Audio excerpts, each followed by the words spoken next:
I didn't forget his name. I remember, I want to say it was around 3rd grade at Opetuck Park.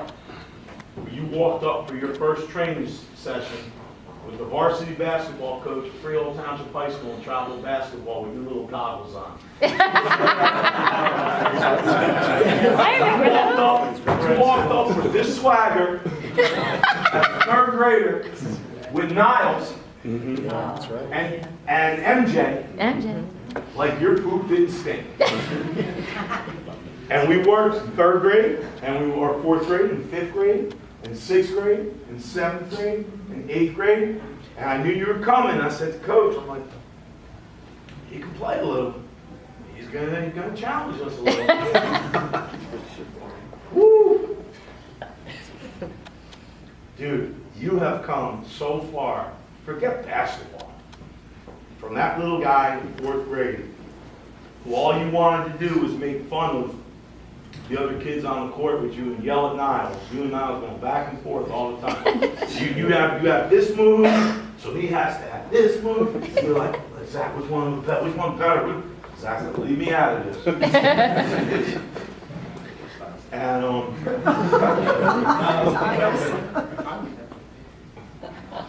to get to this point, where man, you were a leader. And leaders have all different forms. All different forms. There are vocal leaders. There are people who lead by example. And you did both. You worked and dedicated yourself to the game of basketball. You maturity-wise, from that day, sophomore year, at the Manasquan scrimmage, where things didn't go so well, you worked. There's a lot of really good players in Freehold Township history, and Greg's one of them. But Greg won't graduate with 1,000 points. Greg won't graduate with 1,000 rebounds. Greg won't graduate with some of the other accolades these kids have. But Greg's going to graduate with part of being Central Jersey Group 4 state champion. And I'm going to be blunt. You made people around you better. You didn't look for 20. You didn't look for 20 a night. I would have liked you to look for the 10 a night, but you didn't look for those all the time either. But when we needed, and when Coach told you want to beat Trenton, you need to go get 15 rebounds. You probably had your best rebounding game, and you got in foul trouble. So you weren't going to hit those goals. You covered the other team's best player, whether it was a center or a point guard. You were able to do that. You included your teammates in everything you did, and you were unselfish as a basketball player on the court all the time. You led by example. It wasn't about me getting my points. It was about none of that. It was about you being a good friend, and it was about you being a good teammate.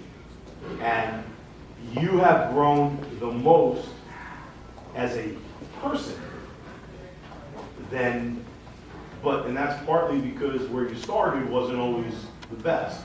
But dealing with the two of us, maybe in program history, how much you grew. And I'm extremely proud of you. And I know right now, things aren't working out quite the way you want. College-wise, everything happens for a reason. It's nothing more than a speed bump. You will find your home, and it will all work out. And you're going to make some college coach a very happy individual someday when you get there and do what you do.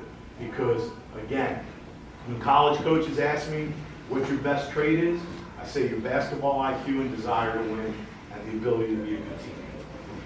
And they want to hear about your handle and your jumper and your this and your that. And I talk about your intangibles. And I always will. Because to me as a coach, I'll take 1,000 of those over the most talented kid in the world that's selfish. So that's what's impressed me the most, my friend. It's been a great run. I already miss you in track. We did win the high jump yesterday without you. But I already miss you. And I wish you all the best along the way.